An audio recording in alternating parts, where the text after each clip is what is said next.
And we are live. Good evening, everyone, and welcome to the stream. I hope you're all doing well. I see that the usual suspects are already there in the chat. Hi, Caros. Hi, Little Miss Dairy. So I'm very happy to have you here for tonight's interview on the channel with a new member of the European Parliament and in a tiny bit different format as usual. I will tell you all about it in a minute. So tonight we'll be discussing with Czech MEP Markéta Gregorova from the Greens group, so still on the left side of European politics. She is 28 years old and has been an MEP since 2019, so it's her first mandate in the European Parliament. She sits in the Committee on International Trade, the Special Committee on Foreign Interference in all democratic processes in the European Union, including disinformation, so the Disinformation Committee, basically. She is also a substitute member in the Committee on Foreign Affairs, the Subcommittee on Security and Defense, and the Committee on Constitutional Affairs. So quite a busy schedule in terms of responsibilities. But as usual, before we start our conversation, I will remind the house rules for anyone who is new with us tonight. So our guest will be with us for about an hour. After that, she will leave and live the rest of her life happily, while I will keep streaming for about half an hour to discuss with you about what you thought about the interview, share my own interpretation of things, provide any additional information or ways of seeing a debate, etc., etc.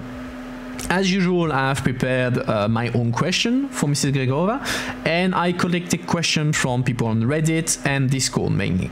You can also ask your own questions via the chat. I will keep an eye on it as usual and pick among your suggestions. So feel free to participate and react, but don't spam and stay civil. Tonight, like I said, we're doing things a tad bit differently because we're going to play with Mrs. Gregorova the game Portal 2 while we're chatting.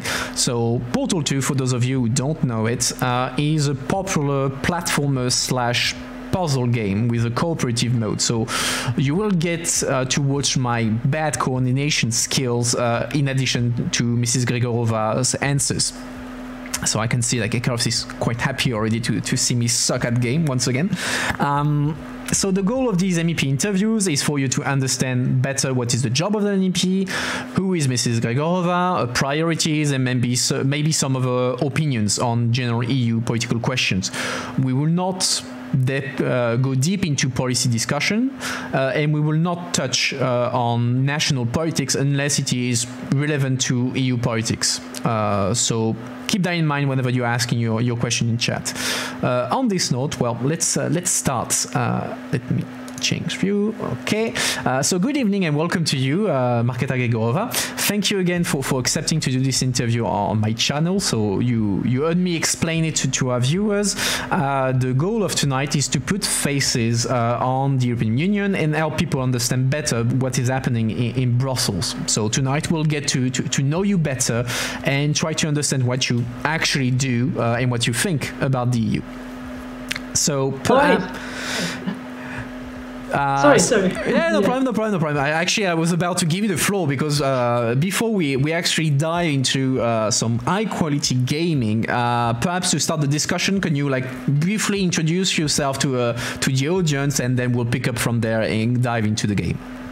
All right, thank you very much. Well, hi everyone who's watching our stream, and also thank you for doing this. I've followed your Twitter account for quite some time already, and it's always very hilarious. So it's my honor to be here. And well, I also look forward to our high quality gaming. We'll see about that. As for me, I think you described me pretty well. What some might not know, because they consider, only the political groups in the parliament.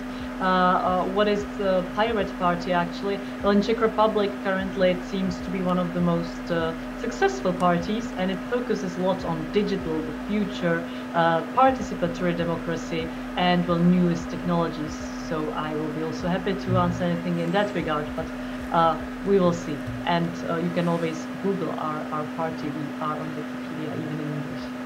Perfect. Well, actually, I have questions. I will have questions about the pirates, and the audience came up with questions about the pirates. So I'm sure we will get to discuss that. So let's dive into the game. So you see we're in Portal 2. You can see in the bottom right Mrs. Gregorova. So you'll get to watch her while I suck at gaming as well. We try to sort out the sound, but let me know, chat, if the sound is actually okay on your side. Oh, actually, I'm just gonna pop my question on the side because otherwise that won't work very well. Okay, that's perfect. All right, let's say hi. Hi, everyone. I have no idea why I'm laughing, but anyway. So perhaps to start the discussion a bit further, can you tell us a bit how you got into politics and later became an MEP? Because, like you say, you said you're 28, so rather young for an MEP. All right. I guess we are choosing team building. And well, while you will be choosing what we are going to do, I guess that's number one.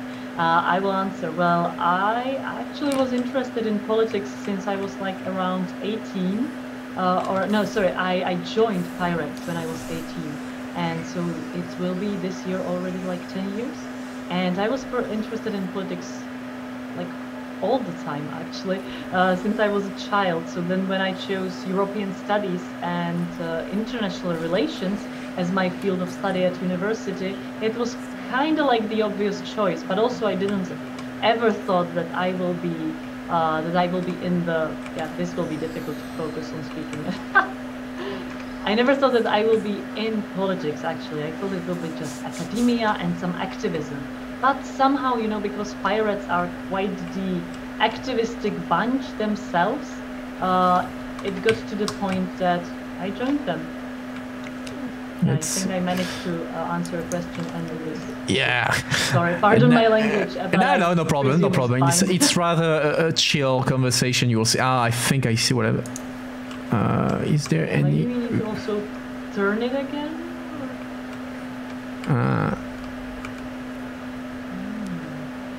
Interesting. Right. Okay. Do we have a reflective surface? Okay. Let me try something. Can we? Is there something we can put it on? And if it goes over there, then let's see. Yeah, nice. Okay. I will go there. So yeah, to go on to our next question, because I actually have also to ask questions. So, as everyone knows, MEPs are special. Stay here. I'm going there. Yes, sorry, but no problem. We'll manage. We'll find our rhythm. So yeah, MEPs are often specialized. And I'm regretting my life. Here? No. Let's see. So what actually are the topics you specialize on as an MEP? Yeah, so sorry, my light switched off, so it won't look as nice as before. Sorry, what was the question again? what are the topics you are specializing on in the European Parliament? Yes. Well, I am specializing right now in disinformation mostly. Oh yes, this is perfect. Okay, we got the spirit. Almost perfect. Well, wait a second while I will just... Damn it, I would really love to have the light, but I bought it and I guess that it wasn't properly charged. So I will just charge it now while... Okay. Disinformation mostly. And then I'd say that human rights, you know, because... okay, you are here? So yep. Go from... And human rights in general, because as I already mentioned to you today, what I want to focus on from the idealistic point of view is the world peace. But I am not such an idealist, so that okay, and now I should quickly do this. Can you jump? No, right?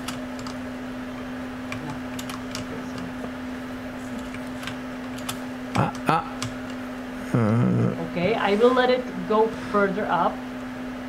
Question is, how do I cross this? Yeah. Wait a second. Yes, okay, I see what you mean. And then I will do what's next. Yes. Yes. Oh my god. We managed. That was difficult. Yeah, that was difficult. All right, let me give you a ride. How do I give you a ride? I guess that wait a second. I will do this, and then you will be able to give me a ride by putting it over there. Yes. Wait a sec. Yeah, go ahead. Yeah. Nope. Yay, we succeeded. Wow, we should have chosen Minecraft. Yeah, exactly. Okay. People will learn nothing from this. People will learn nothing. How to play Portal. Apart from how to play Portal. Okay, so like you said, so you're working on disinformation, human rights, foreign affairs, this sort of thing. Do you actually? So you're also in the trade committee. Yes. What do you focus on these files on this committee? Mm-hmm. Well, actually, I joined the International Trade Committee for one specific reason, which is very much connected to the human rights and world peace issue. Well, does this help? No. Which is that when I was talking about the world peace, I wanted to finish the sentence by saying, okay, I'm not such a stupid, naive idealist. Mm-hmm. I'm also a realist in terms of the fact that I know that I can't do everything, that I can't provide world peace and be done with it, but that I need to do baby steps. And by this won't help. Yeah, you can cross. All right. Wonderful. Good. And by baby steps, oh no, we don't want to insert this button. By baby steps, I meant that, for example, if there is a problem with export of some arms and weapons to critical areas and areas of conflict and general wars, European weapons, for example, and it's illegal, then why is it happening? I could help somehow by, for example, creating a better legislation, etc. Oh yeah. Should we do something?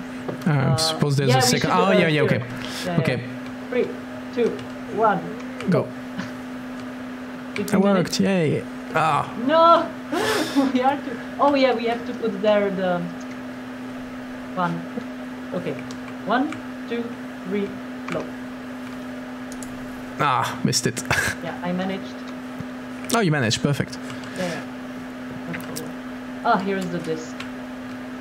What kind? It's not a disc. It's a vinyl at this point. Well, maybe we are just small little robots. She will now disassemble us, so I can finish answering the question. Yes. I know that I have to just make some baby steps in this regard, because come on, my mandate is not that long, and even if I was like politician for the rest of my life, which I don't want to be, then I would still not manage to make something like a world peace or make the world a much better place. So baby steps. And international trade in terms of the export of our arms and weapons was like the best committee to focus on. Then of course I found out about more practices to support human rights, such as the due diligence.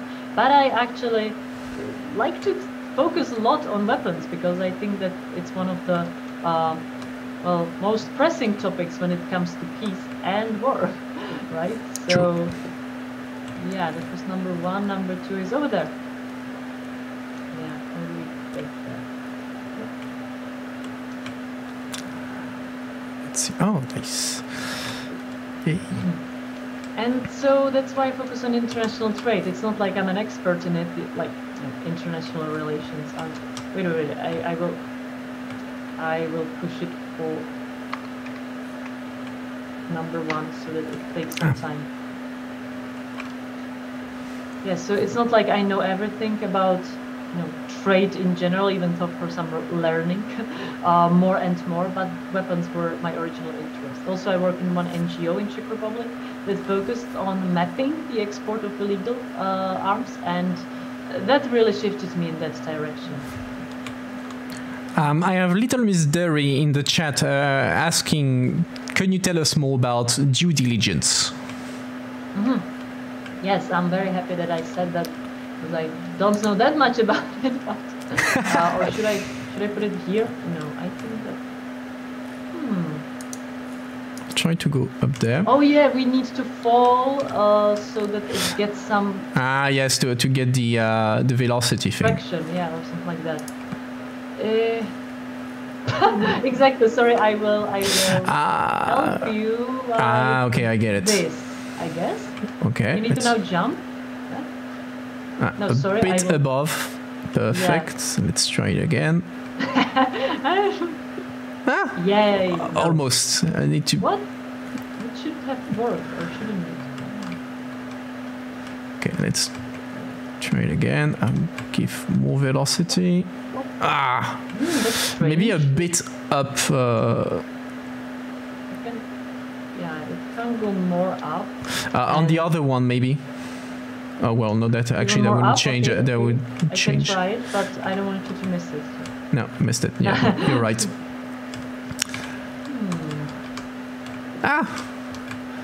Yes, due diligence while you are crushing yourself. I'm starting to regret my choices. Of course, that's probably, or the person who's asking might know, we are doing something wrong. Oh, maybe I know. I need to switch this one when you're jumping. Wait a second. We can give additional momentum. Yes. But which one?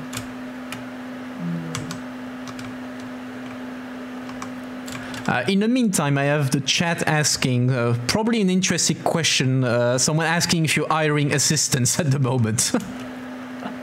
No. Yes, I did it. Wow, Yay. nice. Okay, so I won't think about it too much anymore.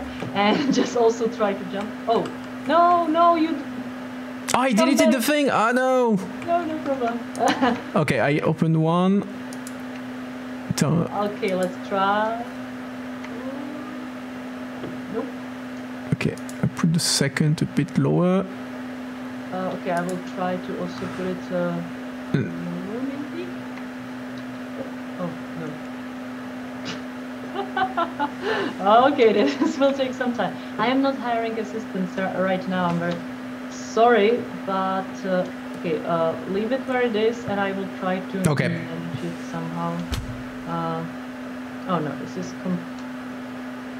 upper. Of course, there is always some kind of opportunity for trainees, but right now I am also full of trainees. So sorry to disappoint. Ikaros is commenting that Twitch is amazing. It would be kind of incredible to be hired through Twitch. I agree, but I would say that it's not normal practice. Oh no. Okay, we're doing things in reverse. So still on trade policy, so it's no surprise to anyone, trade policy has kind of a bad rap towards when it comes to citizens. Why do you think people see trade as a negative activity overall? That's an interesting question. Do you think so, that people see trade as something negative? And also maybe put it more up again, the one here. I will try to... A bit upper? Okay. Yeah, let's try it like that.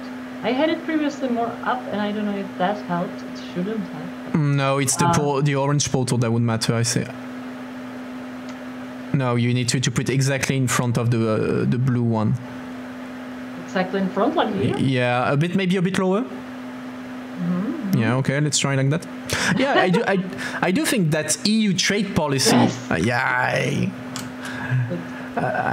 I do think that EU trade policy has a bad rap because whenever you hear about trade policy in the media, whether it's about TTIP, so the EU-US trade deal, or the CETA, the EU-Canada's deal, or what am I supposed to do here?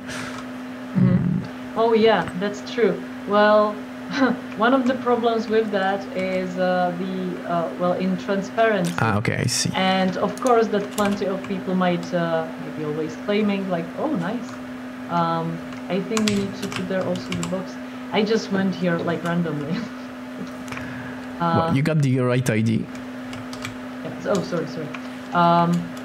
I know that a lot of people who are actually in trade will always be claiming like, oh no, but our trade secrets, you know, we can't make anything transparent. But like, this is EU. This is not like B2B, business to business. And if EU is on behalf of its millions of citizens making some kind of deals, then yes, it actually should be transparent to some extent, of course, not like to huge details. And that would kind of help with a lot of these, how to say it, dislikes of. Okay, I will catch it. If you are at some button, no? I'm on the button. I think we need the both. So I got on one and you need to go on the second. So I think it's the same strategy as what I did. We just need to find the right velocity. So go back on the platform up there. Ah, okay. And try by jumping to somehow go on the platform. Oh yeah. How do you jump? Jump down in my portal, and that should give you velocity to try to reach it somehow, or press the. I don't know if you can press the button.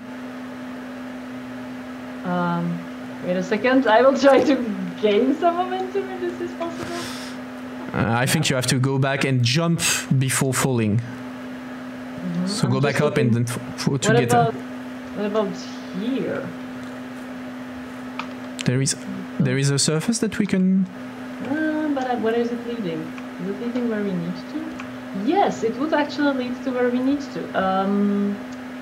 Let's. Can you put your? Or wait a second.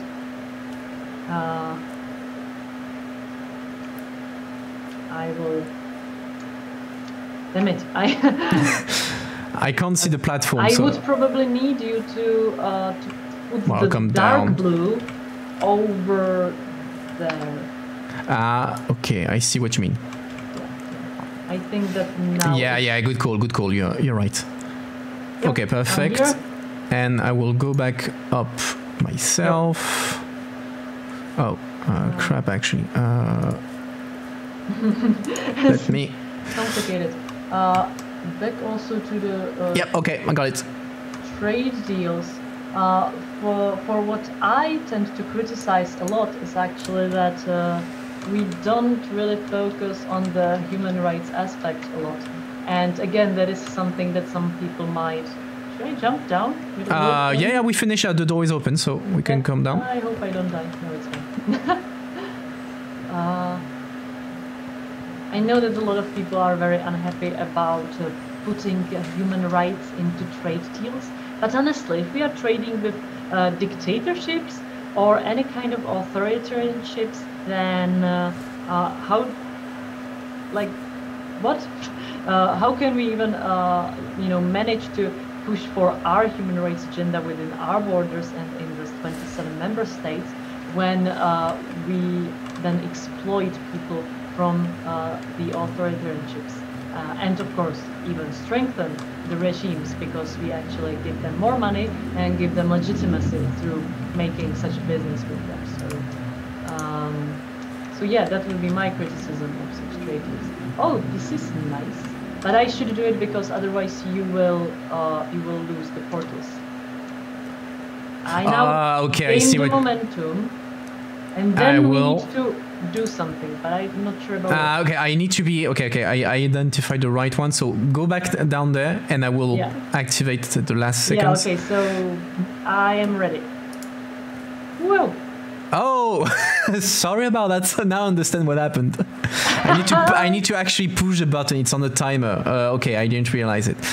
Okay, but we got the right ID. Okay, you can go whenever. Oh. Okay. Yes. I'm pushing the button, and here you go.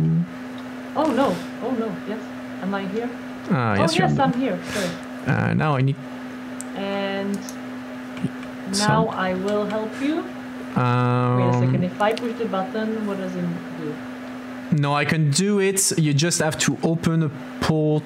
Or actually, how do I cancel? Oh no, portal? I will do it for you now. Yeah, exactly. I'm just trying to. Okay. Okay. I will push the button. So the red one, you put it where my dark blue is right now. Okay. Let's go. Go. Yeah. Oh, sorry. No, wrong one. I tried. I get it. Okay. I can also push the button, I think, so you don't have to worry about it. Oh, you can? Oh, yeah, okay. Yeah. So you just jump and I will try to synchronize it. Okay. Let's go. You mean... no, still not the right one. Damn it! How did you manage to do it? Every time. It's so the other portal, so it's the red one that here. Oh, you think... Oh, okay, sorry. Wait a second. Button. Come on, button. And block. Yes! All right. So going back to the chat, so I see Mr. Kakabus asking, do you think there is a chance that Czechia will leave the EU? Oh, interesting question. Well, that is always an option for all the member states, right? Unfortunately, but within Czechia, it's becoming, let's say, worse and worse. The trust or likability of the European Union. That is also why I kind of, am in the European Parliament, because I don't want the Czechs to happen. I think that the European Union is flawed, however, in general, an overall good project, and I want to be part of the project. What do we do here? I will definitely put some portal here. I see. I can activate something there. Okay, I think I see. So there's a portal there. I think it's the same thing. We need to use momentum to cross. Yeah, the momentum can be done here, and you want to. And where do I put you? The red one, where I put my blue. Where I am. So you see, there. So you will need to put your red one there. Okay. So yeah, get it. Let's go. Yes. Got momentum. I got you. And other question.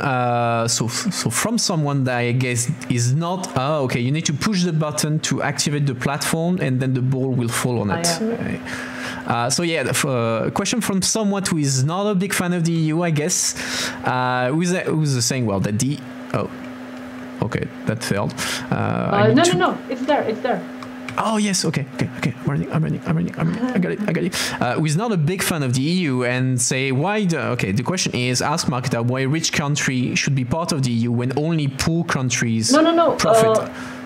Yeah, sorry. It can't go through these things. Okay. We need to throw it somewhere. Like we need to solve this yet.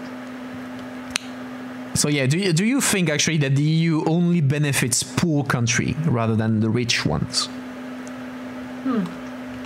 Well, we are members of the European Parliament, like most of the countries, for such a long time. It is now really difficult to tell, like, what does it even mean, poor country or something. Like, we are to some extent all prospering, or it has been such a case before the pandemic, of course. Well, I'd say that it's always something for something, You can't measure it just by money that some country is receiving or giving. So I would say, of course, that the poorer countries are probably, based on the solidarity aspect, getting more money. By the way, you have to go over there again. Yes, but you need to put your portal here, the red one, just there. Oh, that's true. Okay, but and I think it's actually no problem. I thought you can go there. Look. Yes. Okay. And let's do this again. Have the momentum. Yes. Look. Okay. You can push the button. Now I do this. Up. And it's down. And I think it's actually very simple. You just need to go up the stairs, and I will give it to you by... True. So yeah, you don't think that the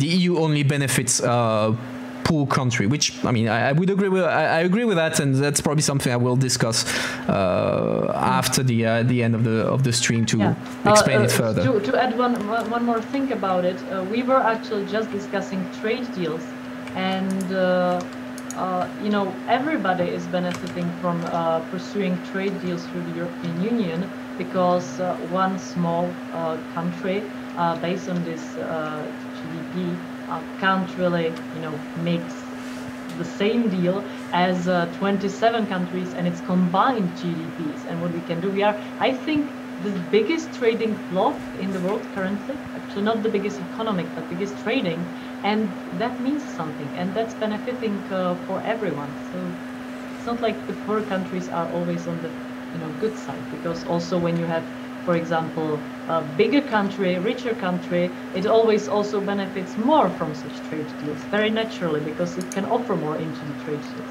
Yeah. So, exactly. Sorry, should I stop talking? Yeah, you can go. The door is open. In the meantime, I'm just going through the different questions that I had prepared on my side. Okay. What are your thoughts on the EU and the Commission trade policy and its ambitions, generally speaking? EU trade policy in general? Yeah. Is it going the right direction? Not? Well, as I already mentioned, I'm not an expert in the economic areas of trade deals. So, to be honest, I don't know if we are striking such a good deals or not.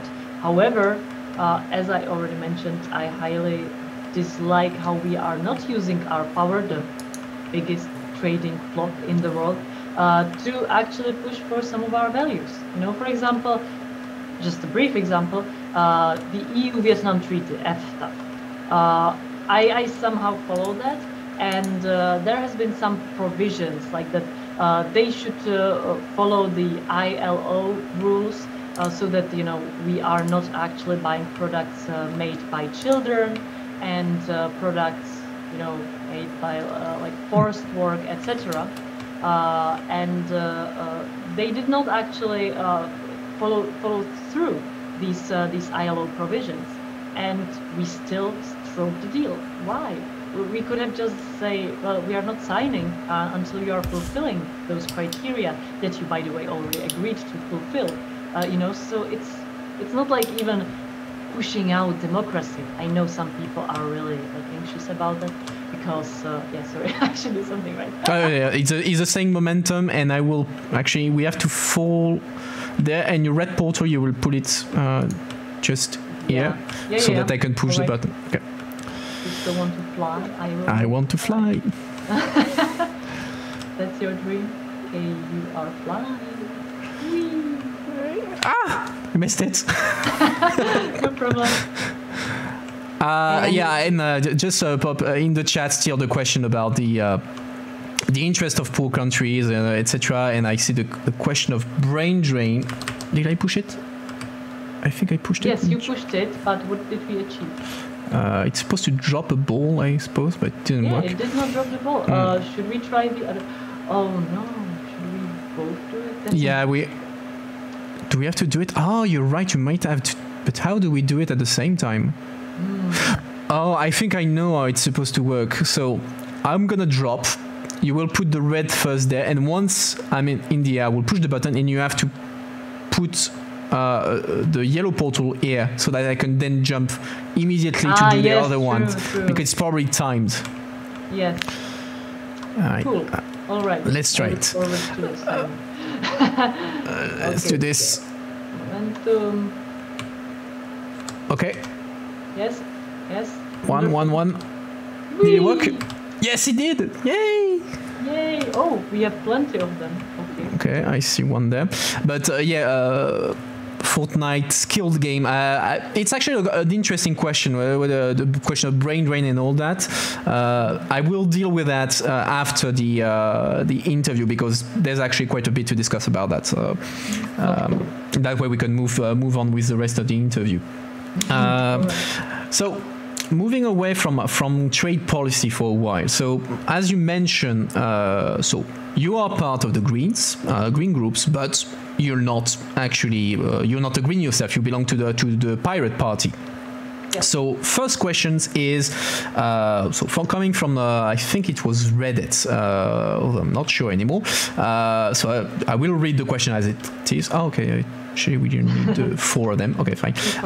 So I would like to ask how pirate politics, being part of the European Pirate Party, informs the thinking on how to safeguard freedoms of digital information while combating the spread of misinformation, either from state or corporate sources. I'd like her to step out of the Green Coalition role for a moment and answer it from a personal ideological perspective, since I'm generally quite unaware of what pirate politics entails in such an applied policy context. Oh, well, that's a very good question. And, well, I won't focus now much on the game. Yeah, go ahead. Oh, this is nice, by the way. Because, yes, for pirates, actually, privacy and the, let's say, emancipation of the user and his possibility to let's say, control his own data and protect them is crucial to our politics, which we actually quite differ with Greens on this kind of thing. I will go with you, I guess, right? Yeah, I suppose it's the plan. There's no reason not to. Yeah, hi there. And in terms of disinformation, actually, and I will talk mainly about disinformation, not misinformation, actually, because that's not something that needs to be in any legislative way dealt with currently. I can go through your portals too. Good. I jumped on your head. Okay, we have to do. Okay, you have to put your own portal up there. Yeah. And then just behind it. Well, okay, I tagged it. Ah, yeah. Thank you. And then we can do both jumps at the same time. Oh, okay. No, that's okay. That's okay. Okay. Yeah. Okay, let's try it. Yeah, it worked. Okay. And in terms of the legislative control of disinformation, let's say, of course, we don't want to go into any kind of censorship, and we also don't want, but we also don't want people to get manipulated by, I personally call it businessmen with truth. And how do I get to? I guess you have to do the same thing as what I did. So go back out there. And the question is... Oh, but there is not... Okay, yeah, sure. And you will...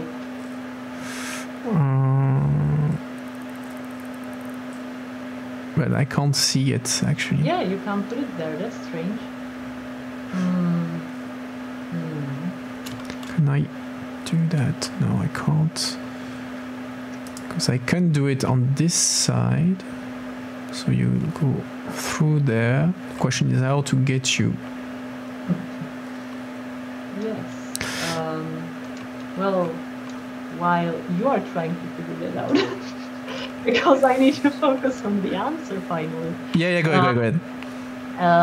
Is that I personally think that there are several ways. One of them is, of course, long term, and I will always first speak about the long term because people are always forgetting it, which is media literacy and stuff like that. You know, the usual. But also something that nobody really does, or at least not in the Czech Republic. But also we don't focus on that in the European Union because schools have to be apolitical, etc. But this is not about policy or apolitical.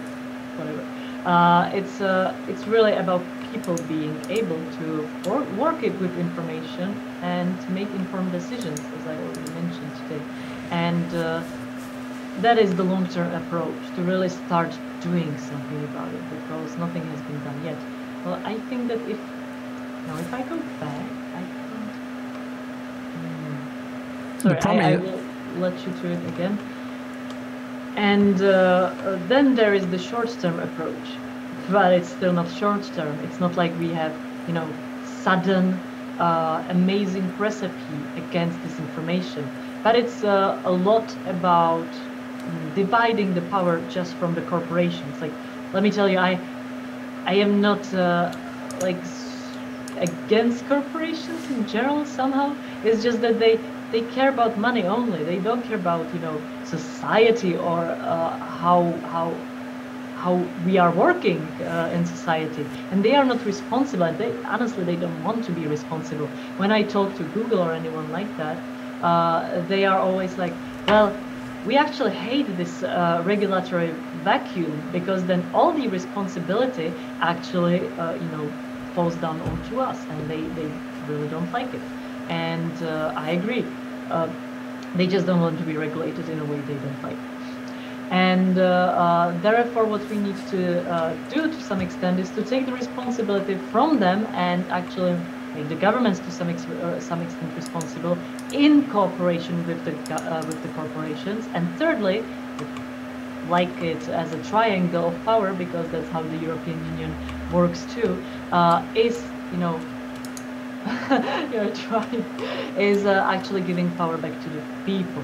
Like, that's what I was talking about when I was talking about emancipating them, which, for example, means that, I don't know, I remember times when on Facebook you could sort things not based on some non-transparent algorithm, but based on things, you know, posted in the last minute, and you know, in that order.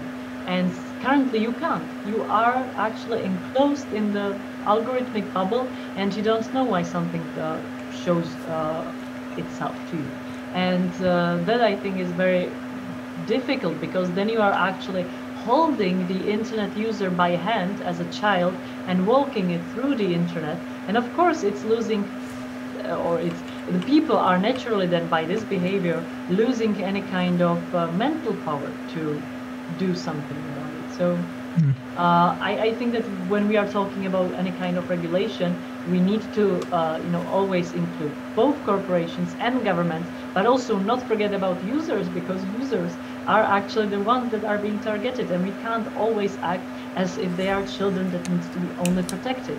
And it's online world. I don't want it censored, and if I don't want it censored, then I need the users to start behaving as, you know, adult human beings that can actually, you know, proceed on the internet without being manipulated every 5 seconds.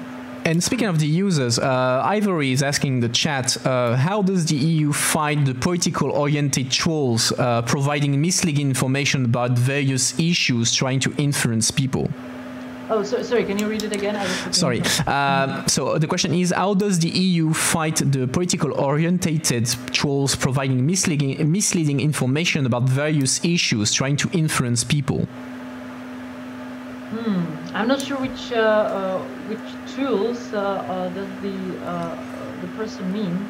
Well, actually, the person is asking what the EU is doing in that field. How does the EU fight against trolls, this sort of thing? Well, that's the million-dollar question, because of course the Commission already proposes some things like the European Democracy Action Plan, and already some other plans that no, I don't think it would go that. Sorry, I wanted to help you, but maybe someone in the chat can help us move forward. And the Commission is starting to do something. You know, it's not very strong in its base yet, because it actually doesn't oblige anyone to do anything. But for example, there are already some codes of conduct for the big corporations to fulfill and to report on what they are doing, to make their algorithms a little bit more transparent, and to fact-check information, etc.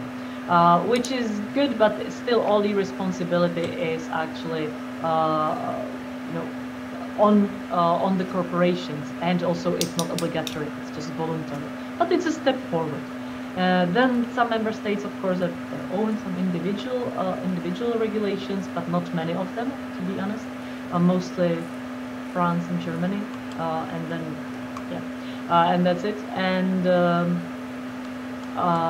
as for other things that the European Union is trying to do, well, that's why we established the INGE committee, which has been mentioned, the disinformation committee, anti-disinformation committee, of course, because the European Parliament kind of realized quicker that something needs to be done, which is quite often the deal. And now we are trying to produce a report that would comprehensively say, okay, this needs to be done, these measures needs to be taken, and this kind of regulation needs to be drafted. Then it will be pushed onto the Commission, and then hopefully we will have produced something by the Commission.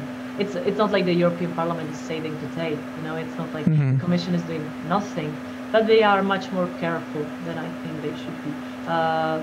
They just introduced some kind of sanction system now, and that's long due. And in the meantime, I realized how to solve the. I think I found how to solve the puzzle. So I will jump through that. I will put my first portal there, and then I will.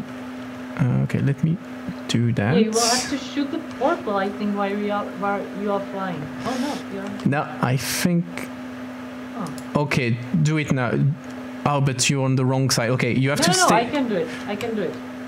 Okay. No. Yes, you can. You can. Wait a second.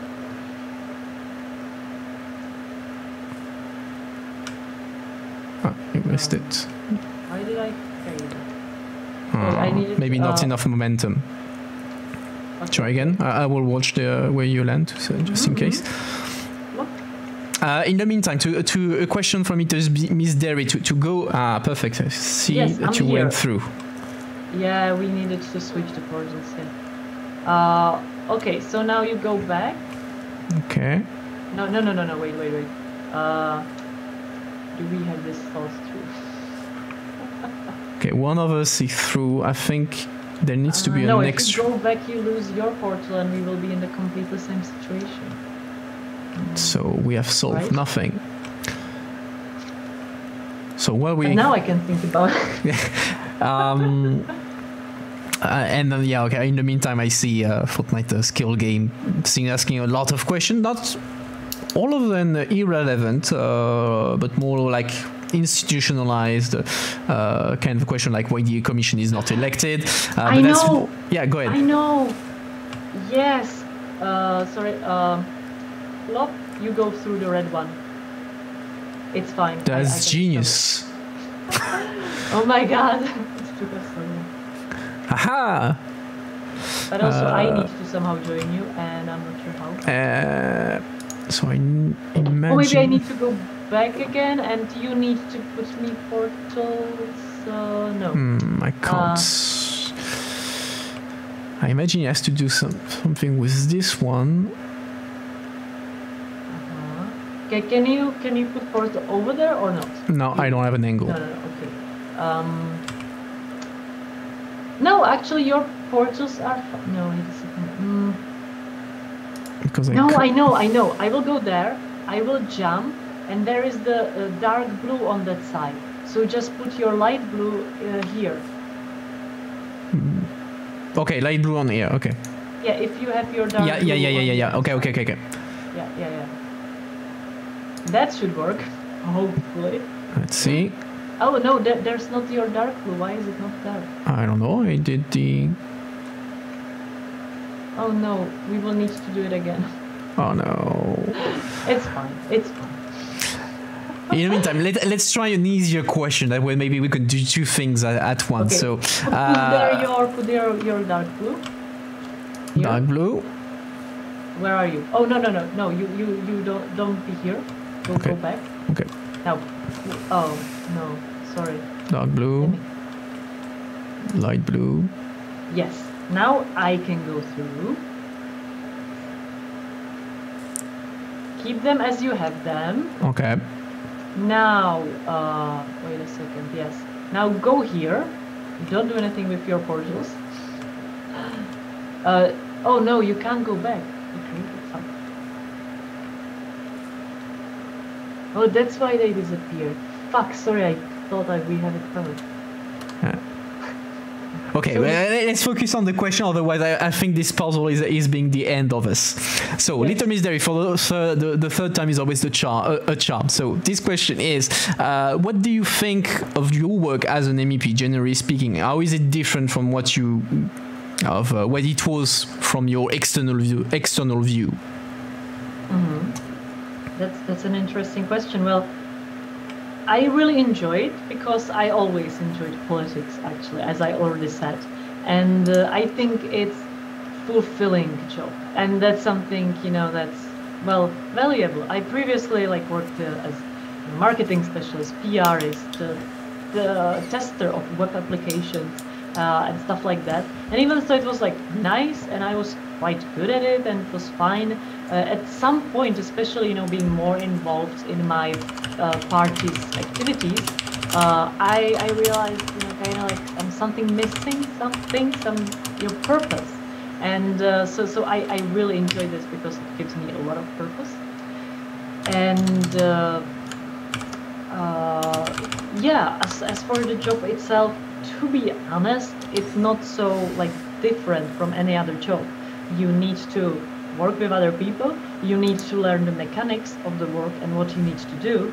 But I think that in democracy, anyone is actually capable of doing this work. Maybe then it will differ on how you will perform or what priorities you will take. But in the end, anyone should be able to be a politician, and it's not so difficult, because the main point is to also get surrounded by people that are experts on the topics and can help you, and to be kind of the leader. And if you are comfortable in that role, maybe a manager or something like that, and if you are comfortable in that role and also have it in your heart that you want to do something with that mandate, it's not just interesting career choice, but actually something you want to do some good, or you want to change something, then it's not so different than to any other job that you really want to do or pursue. But now, how to help you? I think I gave up on that. You go by yourself. Abandon me here. In the meantime, I'm looking at the questions. So you were explaining us a bit earlier about the pirates' views on disinformation and all that, and you mentioned that you had actually diverging view with the Greens. Generally speaking, on what policy the pirates and the Greens have diverging you? On what are you disagreeing actually with your own group? Oh, spicy.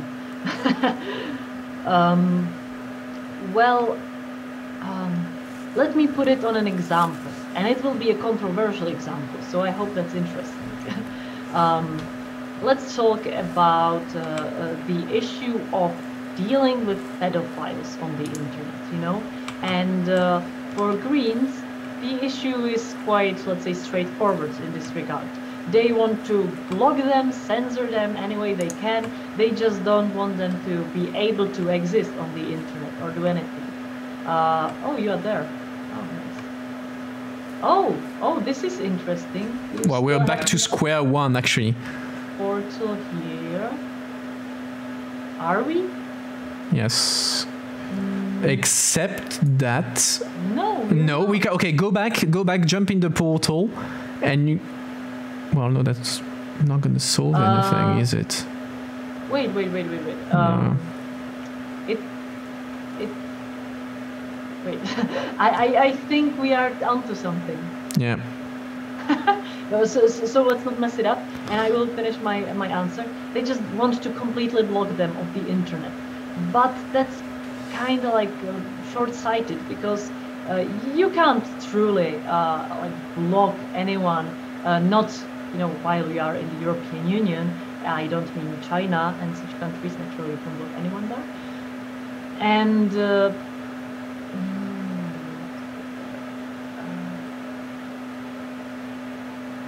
sorry, I was looking at it. And also, it's of course harmful, because what it creates is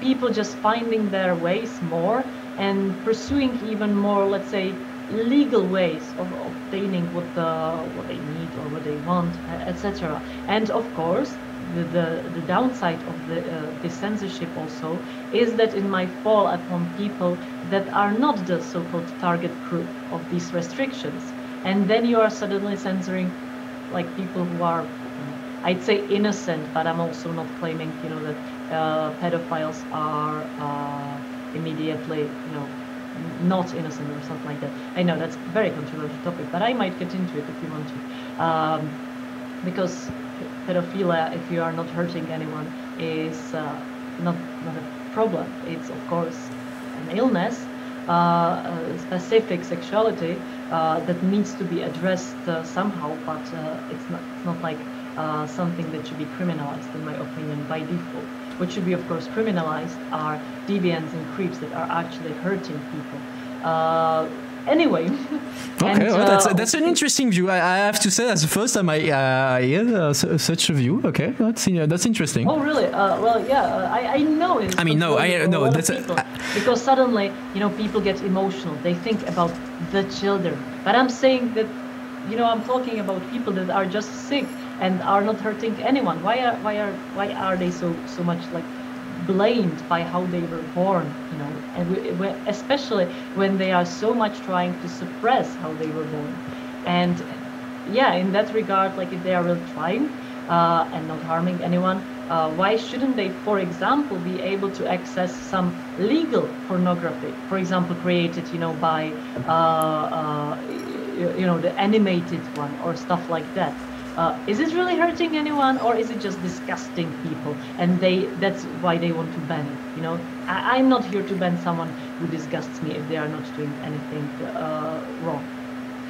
So, yeah. Okay, no, that's interesting. I mean, actually, I know that this is a view that you can find in the US among some libertarian, like some people who have like a very specific views about the First Amendment. So the First Amendment is the amendment in the US Constitution about freedom of speech, and so they are a movement to consider that everything relates to freedom of speech. So that, for instance, pedopornography should be legal because it's an expression of freedom of expression. But okay, I didn't know that.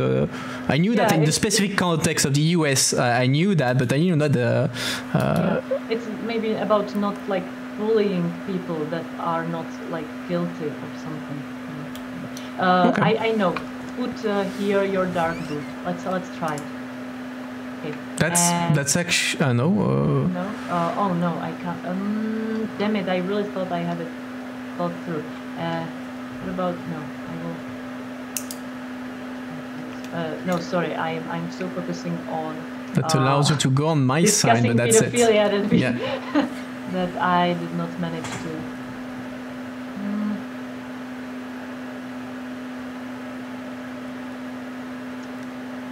Oh well, let's forget it. Anyway. Oh wait! Oh, you found it? This? Like what? How can I? Will it do something? Sorry, I will just try. Like at this point, we haven't tried everything, so we just might do.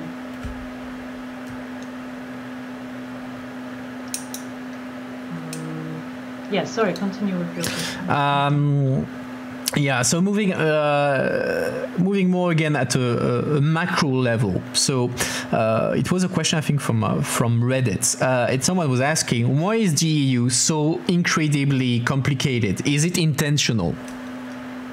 And I would add my own spin to that. How would you simplify things, make it more understandable for the everyday citizen? Good question, because I don't think it needs simplification. It just needs an actual explanation. Like you know, I got so used to explaining how the EU works that now I can do it in under like 20 minutes of an official presentation, you know, with PowerPoint and everything. And it's clear and it's done. I have it on my YouTube, but in Czech, so sorry. So no one here will today learn about the European Union. No, but I think that if you have a conglomerate of 27 countries that used to actually hate each other a lot and make warfare with each other, then if you want to make something truly democratic and peaceful, it has to be to some extent like robust in terms of making sure that everybody is on board, that we have closed loopholes of potential another conflict and stuff like that, because that would harm everyone, right? And so like I always say that democracy is a lot of work, and it sucks, and it's difficult to understand truly, and it's all those processes and things. But once you actually understand that it's the triangle, as I already mentioned, the Commission dealing with the European project itself, or protecting the project itself, the Council protecting national interests, and the Parliament protecting citizens' interests, then you see, okay, it's starting to balance itself, and they actually have to talk to each other, and they have to have these kinds of processes.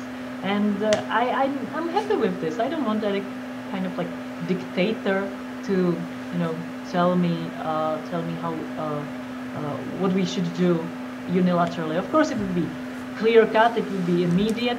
The dictator would just say it, and it will be done, and no bothersome discussions and trialogues. However, it has its benefits, to not have dictatorships. To really put it bluntly. Okay, and maybe to finish, a final I will ask you two questions.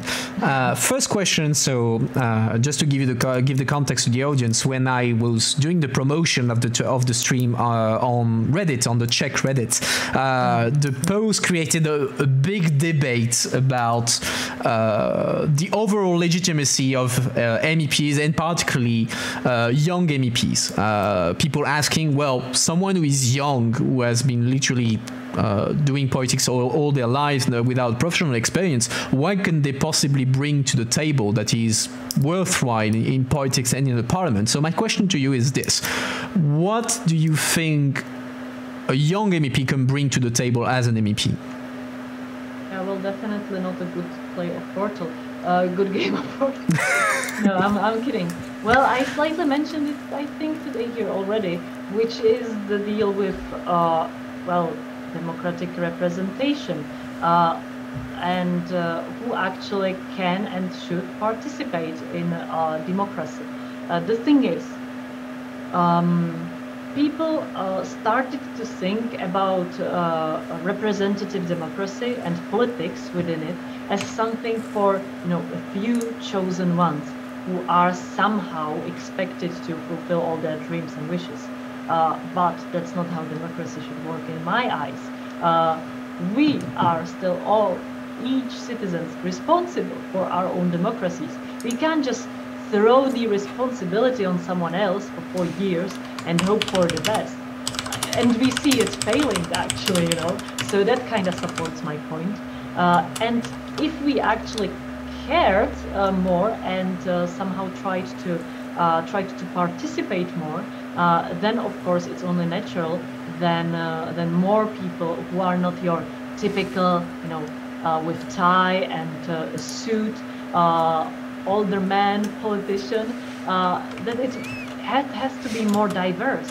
And I'm not talking about some unnatural diversity. Oh, hi there. Or something like forced diversity. It's just that, even the best of the best can't really cover all the experience, all the wishes, everything, that people might want. So you need to have some kind of diversity. Even if you have very knowledgeable, okay, you are there. Even if you have like very knowledgeable, I don't know, let's say, older politician about newest technologies, you can't expect it from all of them. So why not also include someone who's actually right now, keeping up to date with the newest technologies by his or her own nature? Or if you are dealing with, I don't know, some, okay, now I will be slightly, sex incorrect, but if you are, for example, dealing with some maternity and paternity issues, usually, of course, naturally, mothers get more involved. So why should not we have like more women with this kind of experience? And if you all put it up together, you come to the conclusion that yes, there should be more people with different experiences, different backgrounds, different ages, races, sexes, whatever, to represent really, somehow to represent the diverse spectrum of citizens that we have within the European Union. Actually, a lot of these people that are like, what can you bring to the table as a young person, are often feel like they are not represented at all. But it's just because they have no one there to represent them. So why not elect such people that will actually represent you?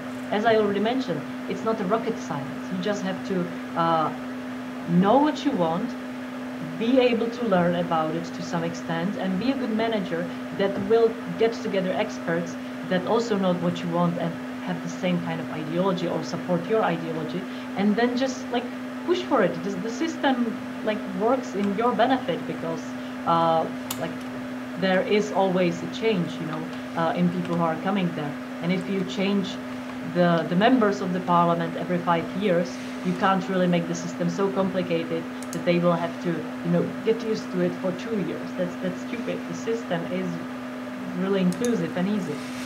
So what I'm bringing personally to the table, well, my topics are not your average young woman, because I focus on the newest technologies and surveillance and stuff like that, so people don't expect to me.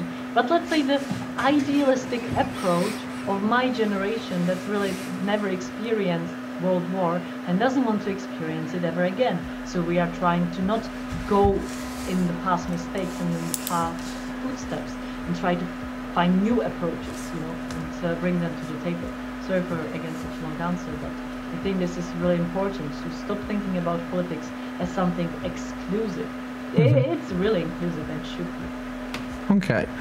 And final question that also has become tradition at this point is, what do you think about EU as a federation?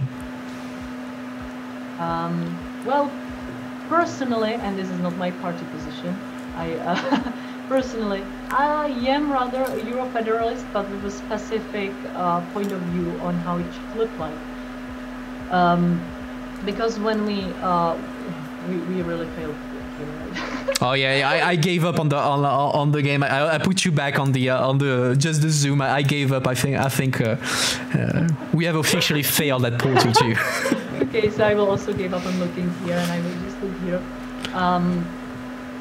When people criticize my point of view on European Federation, or are afraid when I start to talk about European Federation, usually they tend to think that in European Federation they would lose their identity, their culture, and stuff like that. What, in my point of view, would happen is that actually the regions, in terms of subsidiarity, would be strengthened, so the regional cultural identity would be actually strengthened.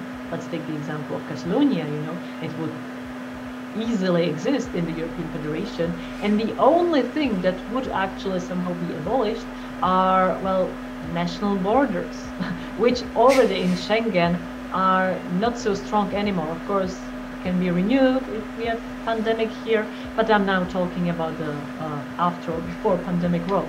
And if you have these kind of like strengthened regions that focus on like really the happiness of their regions, and let me tell you, this is something that's happening in a lot of national states already. For example, Germany already have these regional governments.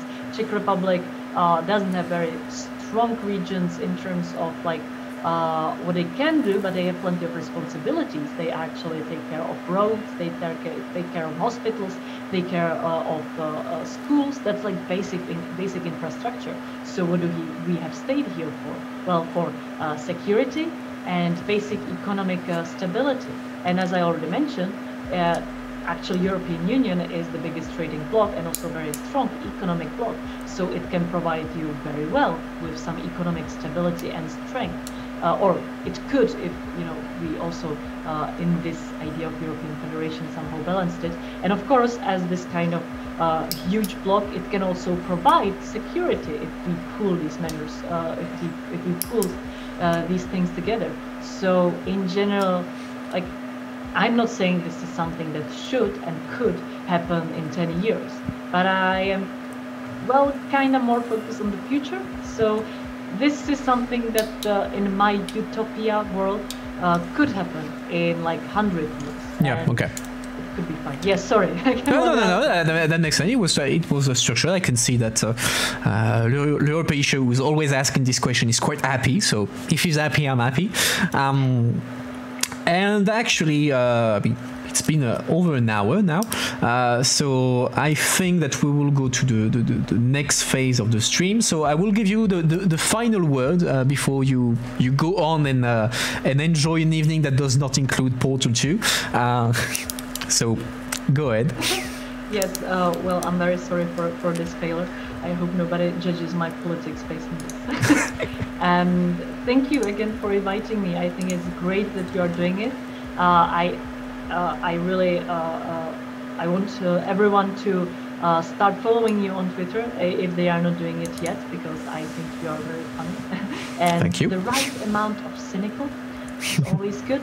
And well, my final word would be get involved, even if it's just following your local politics or some local politician or someone you find interesting, and see for yourself what they are doing and how it actually works. You might be surprised how inclusive it is and how interesting it is and important. Thank you. All right. Well, before we actually start the debrief, so I want to thank you again, Mrs. Gregorova, for taking the time to answer our question. Chat, make sure to thank her and check her social media, which appear on your screen right now. You can see her Twitter, and from there you can follow her on every single platform. So, Mrs. Gregorova, I wish you a good night and see you another time, maybe. Have a good evening. Good night to you too.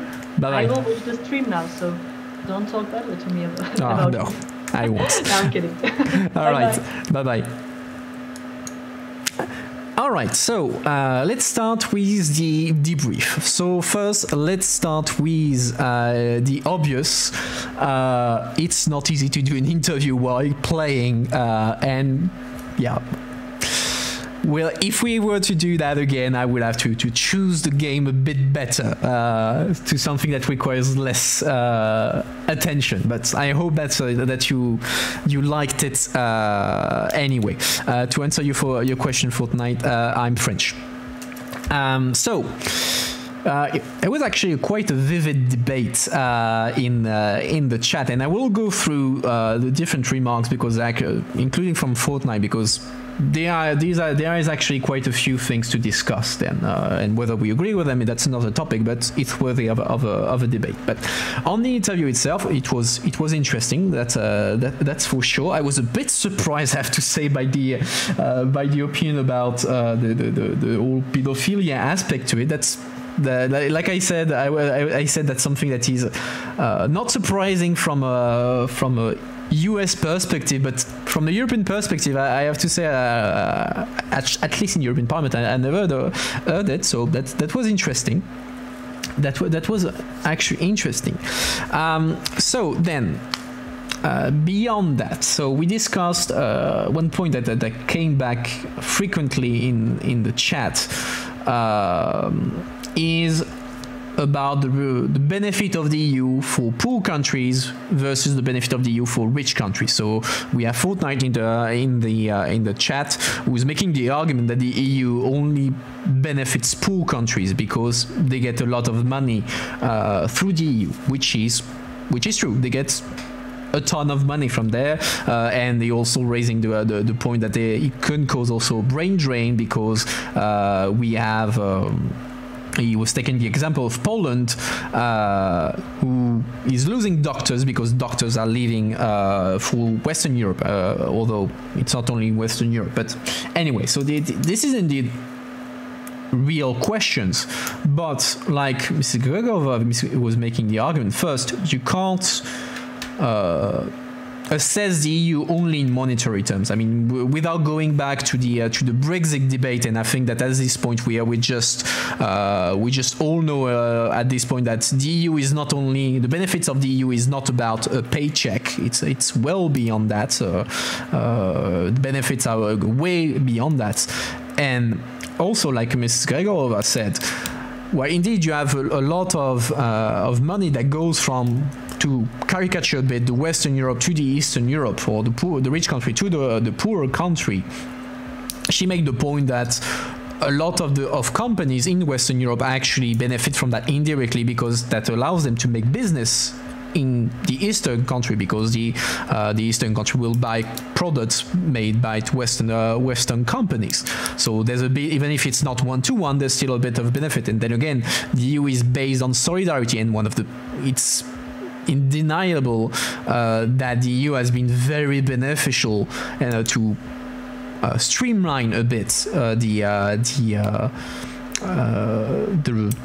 let's say the economy of each member state. So that's positive, and it's in the long term it will lead to the poorer country going back to a level that, while not equivalent to the bigger one like Germany or France, would be closer, and we see that it's going back to there. So then again, I would disagree with the idea that the EU is only positive for poor countries. I mean, otherwise the big country would not have started the EU to begin with, and would not have accepted the poorer countries next. So there is definitely a benefit. Yeah, like you said, the UK left because they felt that it was only beneficial for the poor countries, or because they were net contributors, which actually they were not, because they were getting a check. But we've seen over the past 5 years now that actually the EU is much more than that. I mean, all the benefits that the UK lost since leaving the EU, whether it's about the Erasmus, about research, about waste management, about energy, the list goes on and on and on, and you just have to look at Brexit. Brexit is the perfect summary of why being in the EU is beneficial. So, and there's a ton. Just look into the all Brexit debates about what benefits the UK lost after leaving the EU, and you get all the benefits for the EU gives to a rich country. So then I'm going back up to the different remarks there. So there was also a remark that the Commission is unelected. It's true partially. So it was not the case this year in 2019, but in 2014 you had what we call the Spitzenkandidat system, which was the idea that the Parliament was choosing the candidate and for the President of the Commission, and the party who won the election would see his candidate become President of the Commission. And that's what happened in 2014 where the EPP won the European election and its candidate Jean-Claude Juncker became President of the Commission. So indirectly, and in the treaty, I mean in the institution, the President of the Commission is supposed to reflect the majority in the Parliament, meaning that you can only, the President of the Commission has to be of the same political group as the group that won the elections. So that means that indirectly the President of the Commission is elected, and that's pretty much the same thing as for national governments. In many cases, you have many cases where the Prime Minister is not directly elected by people. He is designated by the Parliament and indirectly represent the people, and same for the ministers. People don't elect ministers. The ministers are designated by the Prime Minister and then approved by the Parliament, and it's exactly the same thing for the EU, because the President of the Commission is elected by the Parliament, and the Parliament approves of the commissioners. So you have more or less the same system. So I would very much disagree with that. While yes, the Commission is not directly elected, and I mean personally, I would be in favor of having the President of the Commission being directly elected. I would definitely be on board on that. But when you look at the institution, the Commission is no different than the national government in terms of democratic legitimacy, to an extent. Then let's see. So that solves a bit the question of the representativeness. There was, I think, something about the salary. So yeah, Fortnite Skill was asking about the salaries of MEPs, and actually I'm gonna Google that right now because I didn't remember the exact salary of MEPs. And I remember from memory it was something like 7,000. Okay, so pre-tax, actually I was wrong. Pre-tax, the monthly salary of MEPs is 8,900 euros pre-tax. So then on that they have to pay EU tax, and in many cases they have to pay on top of that the national tax. So for instance, I know that in France, even if the salary was lower before 2019, an MEP was actually about 6,000 euro after tax. And historically speaking, in all parliaments in the world, the MPs are all well paid, and that's actually something that goes back to the Greek democracies. So I won't go into history class, but the idea that representatives of the people should be well paid to basically deter them from being corrupted. So that's, historically speaking, that's the reason why you always have MPs that are well paid. And I was promising an anecdote about that, and so here's the anecdote. So like I said, the monthly salary of an MEP is now 8,900 euros, and that's fixed. That's every MEP gets that, whether they are French, whether they are Czech, whether they are Polish, Danish, whatever, they all earn the same thing. But back in the day, back in the day is not so long ago, but go back beginning of the 21st century, in 2000, MEPs were actually earning different salaries depending on the member state, because their salaries was indexed on the salary that a national MP was earning, meaning that a French MEP would earn more or less the same thing as a French MP. A Czech MEP would earn the same thing as a Czech MP, and so on and so forth. Which meant that you had some MPs that were extremely well paid. So I know that the biggest salaries were the Italian MEPs were earning like 15,000 euros, something like that, because national MPs were paying 15,000 euros. And at the opposite side, you had MEPs from Eastern country, for lower income countries, so Eastern Europe mostly, who were paid actually less than their assistants, because their national MP were paid very, very low compared to what is in the Western Europe. So that was creating obviously a problem when you have one MP that is earning maybe 5 times what another MEP is earning. So now what they decided after that is they said, okay, we're going to harmonize the salary of MEPs so that all MEPs earn the same thing, because that's a fair thing to do. And the funny thing is that they agreed on that, and so the new salary was around 7,000, blah blah blah, and which is indexed, I suppose, so that's why it was reevaluated in 2019. But there was actually a caveat with that, because the MEPs were earning more than that. For instance, the Italians, they had an exception that said that if they were earning more than the final harmonized salary, there was a transition period. So for instance, the deal was done in 2009, I think. We have to double check that. So from 2009, everyone was supposed to earn 8,000, except for the Italian MEPs and those who were earning more, because there was this transition, and so they actually started to earn the harmless salary only from 2014, so 1 mandate later. So like Ika was saying, it's not an anecdote because it's turning into a lecture, but I always found it was a funny kind of story about MEP salaries. So yes, indeed, MEPs do earn quite a lot of money, but it's not exceptional compared to what is the norm in MEP. But I agree that since they are paid in euros, you're right, 7,000 euro in Bulgaria is a shit ton, like in Poland or anywhere. Fortnite, MEP salaries is untaxed. No, they pay, MEPs are paying what we call the EU tax, if you want to simplify. So the EU itself is taxing a small part of the salary, and this tax goes back to the EU budget.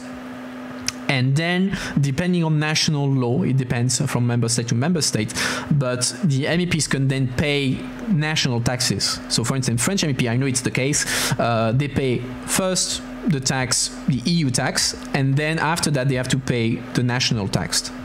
as anyone would. So they are taxed, but it depends a bit on the member state, the amount. So let's see the.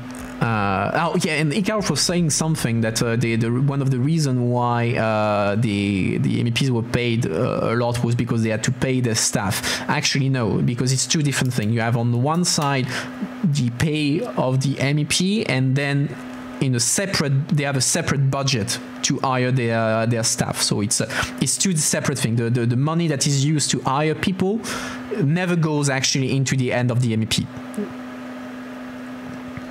So it's two different things. The MEP actually never has, even if he decides who is hiring and more or less part of the salary, they never touch the money that is in the budget for staff for obvious reasons. So let's see what else do we have. Don't hesitate to ask questions or remarks when I'm scrolling through all this. Loripiche, do I have an opinion on Kosovo? Not particularly. I mean, I know it's a sensitive topic, especially for some member states. I know that Spain, it's Kosovo is obviously a touchy issue because of their own Catalan issues. But as a French, I mean, Kosovo, we don't have an issue with that. But in any case, I don't see the Kosovo being part of the EU anytime soon. You can quickly have a Kosovo opinion. I do have. So yeah, I see that Fortnite is still a bit salty about the EU. He's a bit trolling, but well, what do you want? That's Twitch for you, but. And actually, since Carapace is mentioning brain drain, actually you have brain drain even within the rich country, because you know that Italy, for instance, you have a lot of young, educated people who are leaving Italy to go abroad. So the question of brain drain, well, indeed, it is a real topic in Eastern Europe. It's not only. And yeah, your argument are why Brexit happened. Your arguments is the why. Well, your arguments reflect the perception of the EU pre-Brexit. So then again, just look at the Brexit negotiations, and you will see that the EU brings much more than just money. It just doesn't just cost money. So, and I think, I mean, I don't have to argue about that in the sense that Brexit, I just say Brexit and I rest my case. It's that's how it is. Bringing on national doesn't happen much because salaries are the same. Oh boy.